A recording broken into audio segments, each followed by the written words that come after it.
I'll be honest with you, I am not usually one to go crazy over limited edition makeup collections, especially when they're collaborations with movies. However, when the new Makeup Revolution and Nightmare Before Christmas makeup collaboration landed in my mailbox last week, I kind of freaked out. Not only am I a huge fan of this movie, but just at first glance, it really looks like the brand went beyond exterior packaging when it comes to committing to the theme. So we're gonna look at everything in this collection, but first, if you're new here, hi, my name is Miranda. Welcome to my channel where we talk all things budget beauty. If that sounds interesting to you, then become the newest member of the Slashed Squad by hitting subscribe and the bell icon. So let's dive into this Nightmare Before Christmas makeup collaboration. First up, we do have a brush set, and I love the carrying case that it comes with. It's a faux leather tube that has Jack and Zero's face all over it. I think it is super cute and functional, like the top and bottom stay together pretty well. If I were traveling right now, this would definitely be something that I reach for because then it can also double as a brush cup. Now, when it comes to the actual brushes in this set, there are 4 that come with this brush set, and I think the types of brushes that they decided to include are a little bit of a weird choice. We have an all-over powder brush, a flat foundation brush, an angled liner brush, and a blending brush.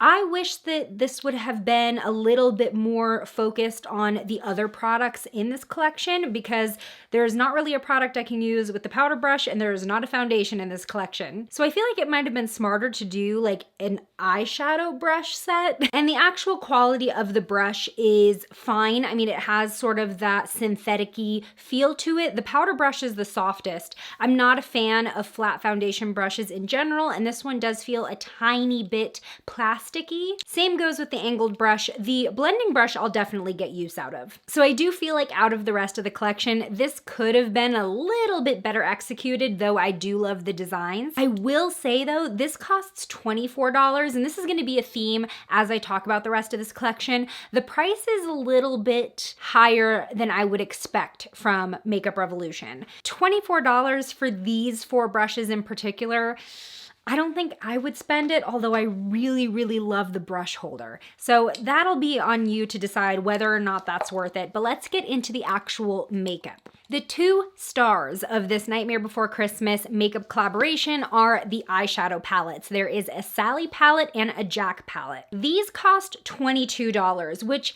you know, for something that's limited edition, even though it is drugstore makeup, I'll say that it's sort of fair, but we'll get into quality in a second. I do want to give credit where it's due though. These palettes are extremely well thought out when it comes to incorporating elements of the movie into the actual product beyond the packaging. The brand chose to name these shades with terms that relate back to the movie, but to take it a step further, a lot of the names actually relate to the color as well. For example, one of the details I noticed was this green shade, which is called Soup. And this is like almost the exact color of the soup that the doctor eats every day that Sally makes him. Right next to it is frog's breath, which is an ingredient in the soup, and worm's wort as well. And that's why I think that Revolution really did a good job with these versus just putting movie artwork on a random palette. Another one in the Jack palette, we have sort of this snowy silver that's called What's This, which is the first time in the movie where Jack sees snow and Christmas decorations and everything. So that's the sort of thing that I really appreciate when it comes to these collaborations, because then it seems like it was really designed for the fan and it wasn't just a half-baked idea. So before I dip into these, I do want to show you swatches that I did earlier of both palettes. Starting out with the Jack palette, what I really like about this palette is it is sort of broken up. The left side, which you'll see on the top of the screen, is more neutral with some pops. And then the right side, you get really these core sort of Halloween-y shades. You get the bright and bold colors. The Sally palette overall has a little bit more of a pink and purple theme to it. Throughout the whole thing, we have a lot of mauve-y neutrals as well as pops of greens and oranges. I think the brand did a really, really great job balancing these palettes between wearable and super bright and kind of out of the box, making them something that you can get your money's worth out of, that you can actually grab for daily looks. So let's test the quality out because I have some thoughts after swatching them, but I really want to see how they work in action. I'm going to be using the Jack palette. Let's zoom you in. I'm going to prime my eyes with the e.l.f. Putty Eye Primer. primer. I know I said that it sort of already feels like it's dried out on me, but I'm stubborn and I'm trying to still use it. Plus the white shade does help brighter colors pop, and I really want to see what these colors can do. I'm gonna start with using Beryl as my transition shade. It is a cool darkish brown, and can we appreciate the Jack face embossing on some of these shades? Another very cool detail. Okay, starting out with some good color payoff as well as easy blendability. And this isn't my first time using Makeup Revolution eyeshadow or any of their like offshoot brands, Revolution Pro, etc. But you never know what's gonna happen with like limited edition collections. I find a lot of brands end up using different formulas for collaborations like this. I feel like I can never base my expectations off of the brand's core products. I think I'm gonna work from light to dark, first going into Everybody Scream. Now I did use a few shades in the Sally palette for my Halloween makeup tutorial that I posted earlier this week, but with that look, I wasn't really doing a makeup look. I was just sort of blending a lot of colors to give the illusion of the whole vampire bite and everything. So this is more of a realistic quality test. I couldn't really tell from using them in that tutorial how they were gonna perform. So this is doing well. I do feel like I have to build it up just a tad, but especially with the white eyeshadow base, it's translating very true to how it looks in the palette. I'm gonna move on to Oogie's layer, which is sort of an emerald green. It also looks like it's a satin finish. That's pretty. Yeah, these shades are blending together pretty dang easily. Of course, they do have the same finish. They're looking pretty good. I do have to sort of pat it and build it up just a little bit, but they are very workable and very easy to get just as bright as they are in the pan. This shade Dead of Night is calling to me. It is a dark blue, it looks like, but it's also bright at the same time. Ooh, I am really impressed so far at all of these shades. They are just really, really dang pretty. I think we're playing a game of how many different shades can I fit on my eyelids because I want to try them all. This one, I don't feel like I had to layer up at all, really. I just want to keep going. I have nothing to say. I'm speechless. I'm gonna use the blending brush that actually came with this set, and I'm gonna go into Spooky, which is a matte purple. Okay, so the matte shade's going on a little bit sheer, just a little bit. Let's see how much we can build this up. This is also a little bit more of a mid-tone purple than a dark purple, so next to that blue, it's not looking as deep.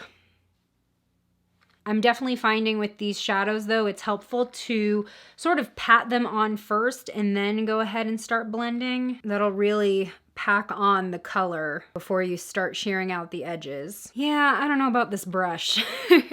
It worked well to actually pack the color on, but the bristles are like not fluffy or flexible enough to really get a gentle blend going. I'm not gonna use this. It's just a shame because the case itself is so cute that I might have spent my money just to get the case. Yeah, this purple is definitely not deep enough to like cohesively finish this look.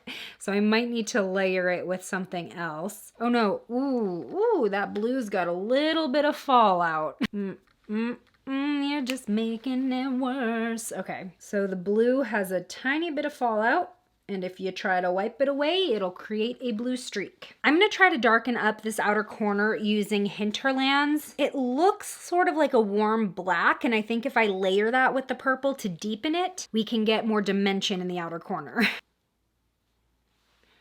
Okay, well, it's definitely deepening it up, but I don't feel like I'm getting a blend still into that blue. As I add more layers to it, it's starting to look a little bit better. Okay, I'm gonna go back into the purple just to blend out that black a little bit. So building up and blending out the mattes is the first setback that I'm experiencing with these shadows, especially blending them in to the more satin finish shades. And that is not to mention the fallout. So I think I'm just gonna go ahead and sharpen the outer corner of my shadow to sort of fix both problems. I don't love doing this to my eyeshadow, but I feel like this is what was gonna solve the issues that I was facing. I feel like I have to go into the Pumpkin King shade, which is a very Halloween-y orange. And I'll use the angled brush that came with the brush set for this. So this is actually coming out pretty pigmented without too much layering. I feel like playing off of this sharp winged shadow that we created and sort of doing the same thing on the bottom. I'm gonna use Undersea Gal. It's a foresty green, and I'm gonna go ahead and blend that in the outer corner of my lower lash line. Do you see where I'm going with this? This shade is actually also a little bit more pigmented, so maybe that purple was just a little bit of a dud, and then that made it hard to blend out the black.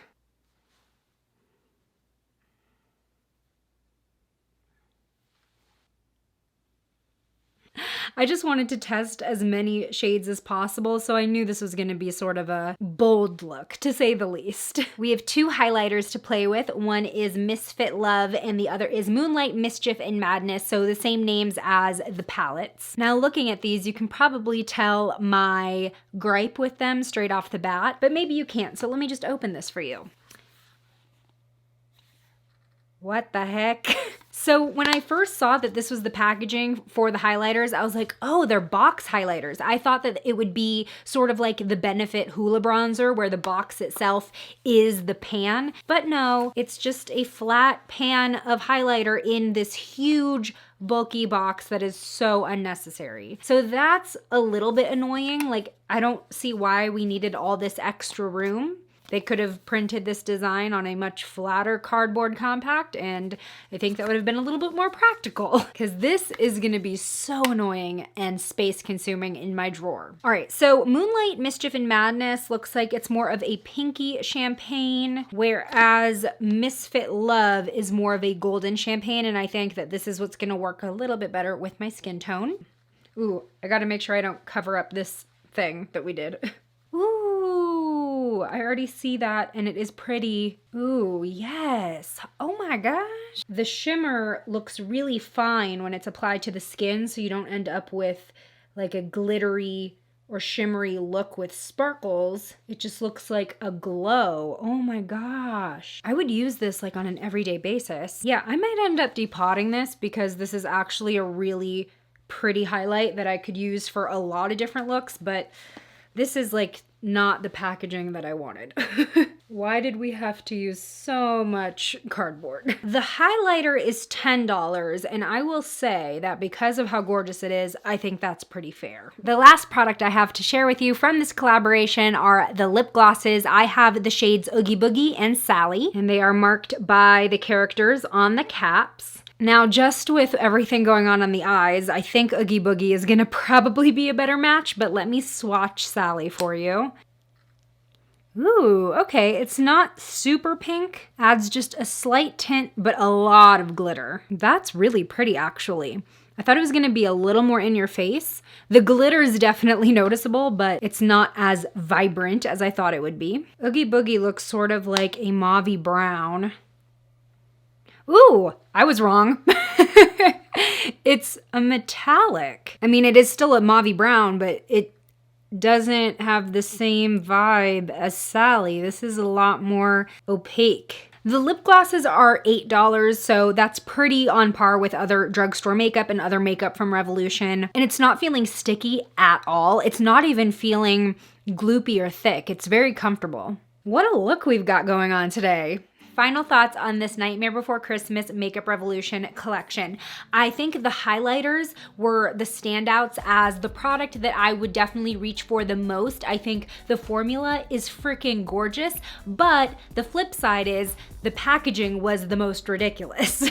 Coming in at a close second is definitely the eyeshadow palettes. I think that they really put the most thought into these. As a fan of the show and as a makeup enthusiast, I was kind of happy all around. The matte shades definitely need a little bit of playing around with, but you can get it to work if you have a little patience. Tell me in the comments, what do you think of this Nightmare Before Christmas collection? Does anything excite you, and is there anything that you're definitely going to be picking up?